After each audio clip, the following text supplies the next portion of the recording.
ABC similar है DEF के। लिखा आप लोगों ने, इफ ट्रायंगल ABC सिमिलर है ट्रायंगल EDF। आप लोग लिखिए, DEF लिखा है लिख दीजिए, DEF लिख दीजिए, कोई फर्क नहीं पड़ेगा। AB is equal to 4 centimetre, AB is equal to 4 centimetre है, DE is equal to 6 centimetre है,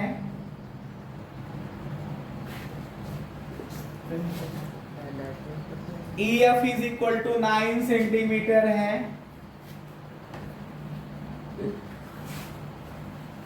FD is equal to 12 centimetre है,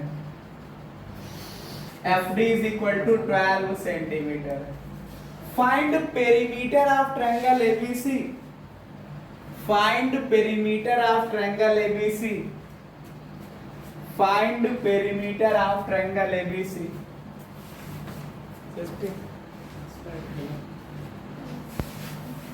इफ ट्रायंगल ABC जो है वो सिमिलर है ट्रायंगल DEF के। ध्यान से समझिएगा आप लोग, एक छोटा से हम आपको ट्रायंगल दिखा रहे हैं यहाँ पे, ये बगैर किसी नाप का बना रहे हैं, आपको इस पे फोकस नहीं करना कि किस लेंथ का है, हमने इसे मेजर्ड नहीं किया है। तो इस ट्रायंगल को हमने ABC कह दिया।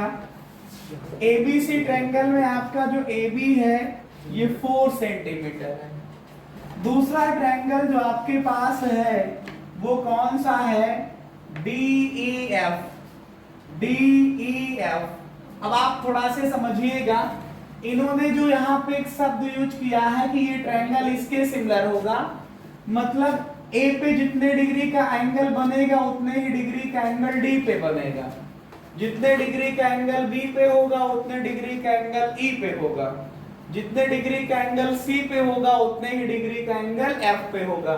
तो A के करेस्पॉन्डिंग कौन सा वर्टेक्स है D, B के करेस्पॉन्डिंग कौन सा वर्टेक्स है E, और C के करेस्पॉन्डिंग कौन सा वर्टेक्स है F। ये मैंने अलग अलग देखो सिंबल से दिखा दिया, यहाँ 1-1 एरो दिखाया, एक एक आर्क दिखाया, यहाँ 2-2 दिखा दिया कि ये दोनों हो जाएंगे, यहाँ पे 3-3 दिखा दिया कि ये और ये बराबर हो जाएंगे। रिप्रेजेंट करने का तरीका भी तो है कि कैसे दिखाया जाए, ठीक है।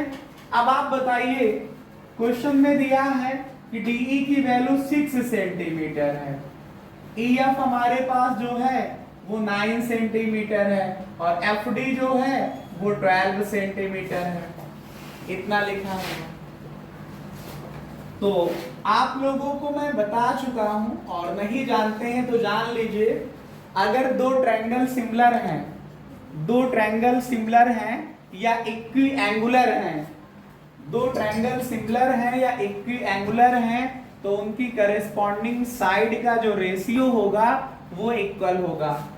तो यही बात हम लेकर के चलेंगे, क्या क्या लेकर के चलेंगे कि जो ट्रायंगल ABC है वो सिमिलर, ये सिमिलरिटी का सिंबल है, ये चिन्ह है समरूपता या सिमिलरिटी का, किसके सिमिलर है, ट्रायंगल DEF के। समझिए, अगर DEF के सिमिलर है तो करेस्पॉन्डिंग साइड का रेशियो इक्वल होगा। करेस्पॉन्डिंग साइड किसके कौन होगी, 1 और 2, ये एरो जो मैंने डैश बना दिया उन्हीं से मैं बात कर रहा हूं, 1 और 2, 1 और 2, 1 और 2 के करेस्पॉन्डिंग ये साइड देखो, एक डैश लगा दिया, एक निशान लगा दिया कि ये इसके करेस्पॉन्डिंग होगी। 2 और 3 डबल डैश दिखा दिया, तो 2 और 3 यहाँ पे डबल डैश दिखा दिया, 1 और 3 यहाँ पे ट्रिपल दिखा दिया, तो यहाँ पे ट्रिपल दिखा दिया, डिफरेंस दिखाने के लिए। समझ पा रहे हो, इसको बनाने से बेनिफिट ये मिलता है, अगर आप बना दोगे तो एग्जामिनर मान जाएगा कि तुमको ये सब पता है, तुमको ये क्वेश्चन भी शायद ना चेक करे नंबर दे करके ऐसे चला जाएगा। तो उसको पता है, जब तुमको ये बातें पता है तो फिर वही एक गलती हो सकती है ह्यूमन एरर की, कैलकुलेशन करते समय आता भी रहता है, लेकिन जैसे कभी कभी होता ना कि 2 की पावर 3 आना तो 8 चाहिए, ऐसे पूछो तो 8 सब लिख देते हैं, लेकिन ह्यूमन एरर होती है, मिस्टेक कभी कभी हो ही जाती है। मान लो उसको गलत लिख जाओ आप लोग, तो बाकी उसको पता है, आप सही लिखोगे। तो बताइए करेस्पॉन्डिंग साइड का रेशियो इक्वल होगा, इसके AB के करेस्पॉन्डिंग कौन हुआ, इसमें DE हुआ जा करके,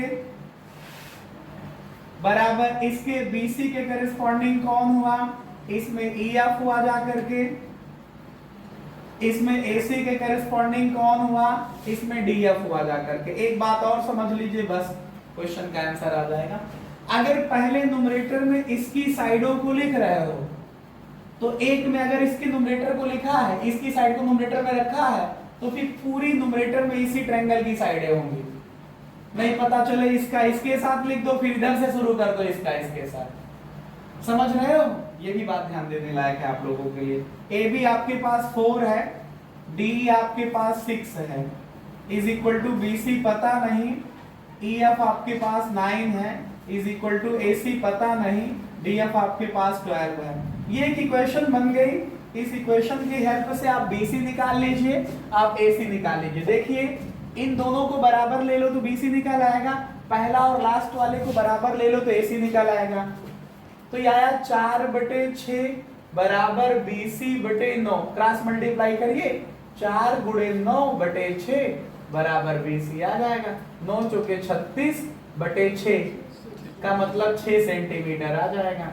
ऐसे ही 4/6 है, ये देखिए पहला और लास्ट लीजिए, बराबर कितना, AC/12, 4 × 12/6 आ जाएगा AC की वैल्यू। ये डिवीजन से मल्टीप्लिकेशन में, यहाँ डिवीजन से मल्टीप्लिकेशन में। 12 चौके 48 को 6 से भाग करिएगे 8 आएंगे। तो इस तरह से देखेंगे कि आपका BC जो हुआ वो 6 सेंटीमीटर आ गया, AC जो हुआ वो 8 सेंटीमीटर आ गया, और आपका AB पता ही है, AB आपके पास 4 सेंटीमीटर ये पता है।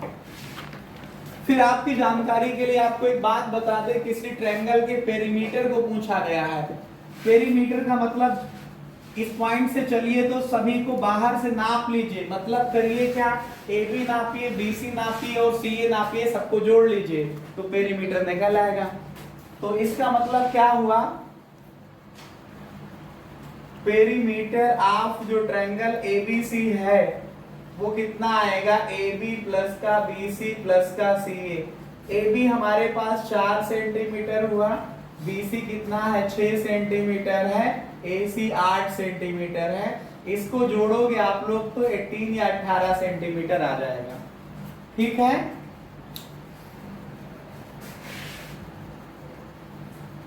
Is similar to triangle DEF, इसका मतलब एंगल A एंगल D के इक्वल होगा, एंगल B एंगल E के इक्वल होगा, एंगल C एंगल F के इक्वल होगा।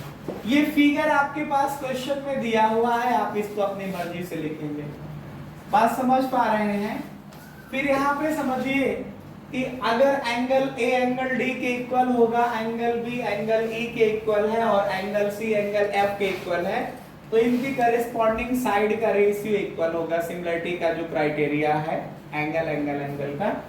तो आप फिर ये बताइए कि AB की वैल्यू 2x माइनस का 1 लिखा मैंने, अपान DE की वैल्यू 18 हुई, BC की वैल्यू 2x प्लस का 2 लिखा, और यहाँ पे EF की वैल्यू 3x प्लस का 9 हुई, AC की वैल्यू 3x लिखा मैंने, और वहां पे DF की वैल्यू 6x हुआ। अब इसमें x कट जाएगा, तो यहाँ पे देखिए कितना आया, 2x माइनस 1 अपान 18 बराबर 3x प्लस 2 अपान 3x प्लस 9 बराबर 6 अपान 3/6। 3/6 को 1/2 लिख सकते हो। आप इस पहले को अंतिम वाले के साथ ले लीजिए, क्या दिक्कत है। ये वैल्यू 2x माइनस 1, ये 18 लिखा, 2x प्लस 2, 3x प्लस 9 लिखा, 3x AC हुआ, DF 6x हुआ। यही आपके सामने यहाँ भी लिखा हुआ है, x कट गया, 3/6 मतलब 1/2 बचा। फिर ये दोनों अगर इक्वल हैं, ये दोनों को इक्वल ले लीजिए, 2x माइनस 1 अपान 18 जो हुआ 1/2 आया, क्रॉस मल्टीप्लाई करिए, 4x माइनस 2 बराबर 18 आएगा, 4x बराबर 18 प्लस का 2, तो x की वैल्यू ये 20 हुआ, 4 से आप भाग करेंगे तो 5 आ जाएगा। अगर x की वैल्यू 5 निकाल आई तो सभी साइडों को निकाला जा सकता है।